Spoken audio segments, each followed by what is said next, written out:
have two other students joining us. Neeraj joins us, as does Surabhi. I'd like to thank you both very much for being with us. Neeraj, is this a big financial hit for you? £1,750. Nobody really expected this a few months back. Definitely, sir. I mean, when we started looking at the funding options for the program, my offer was something that I had deferred from last year because of the pandemic. And this year, I applied to a bunch of scholarships, which really didn't work out. So I had to work on personal finances, and the quarantine cost was something that I didn't realize until the very end.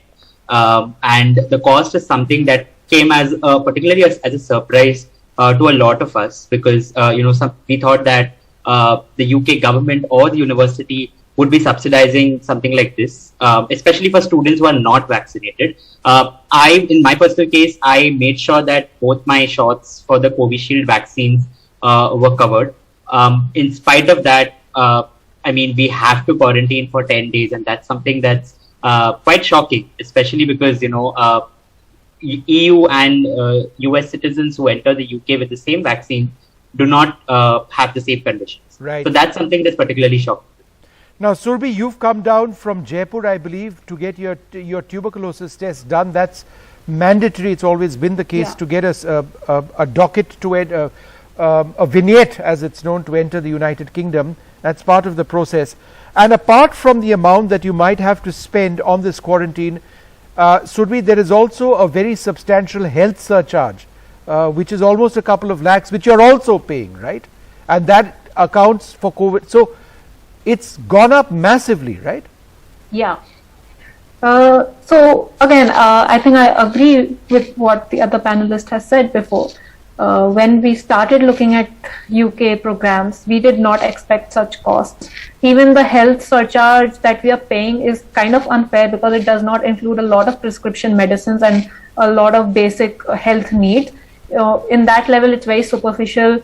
It does not include dental procedures and a few other things. So basically, I'll have to shell out my own money for the health anyway. It is, as of now, including COVID, but seeing how the rules are changing left, right, and center, I think a concern of the student also is that if the situation in UK goes down even a little bit, that the health surcharge may not cover even the COVID thing, which is again thinking of the future. The cost is just increasing too much. Coming to the quarantine thing, I think another problem with quarantine, not just the cost, is the isolation that we'll have to face in a new country, being all alone. 10 days in a room, I think also. Would you be able to quarantine with a friend or somebody you know, or would you be quarantining alone? As of now, I think I'll be quarantining alone. I haven't made arrangements with a friend. That's tough. That is very tough because I have been in quarantine before, and I think you can just go very mad when you are When alone. were you in quarantine before?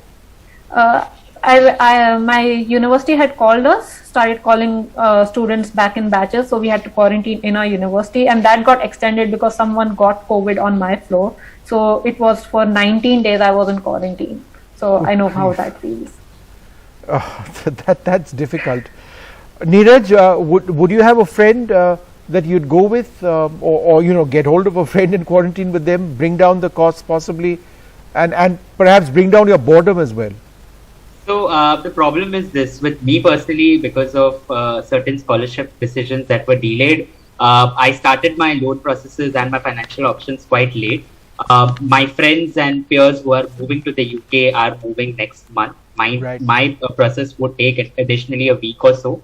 So I'm not really going during the period when everyone else is going. I have limited options of people I can quarantine with. I'm open to that idea. However, I still haven't figured out who I'm going to quarantine with. I would rather prefer quarantining with a person.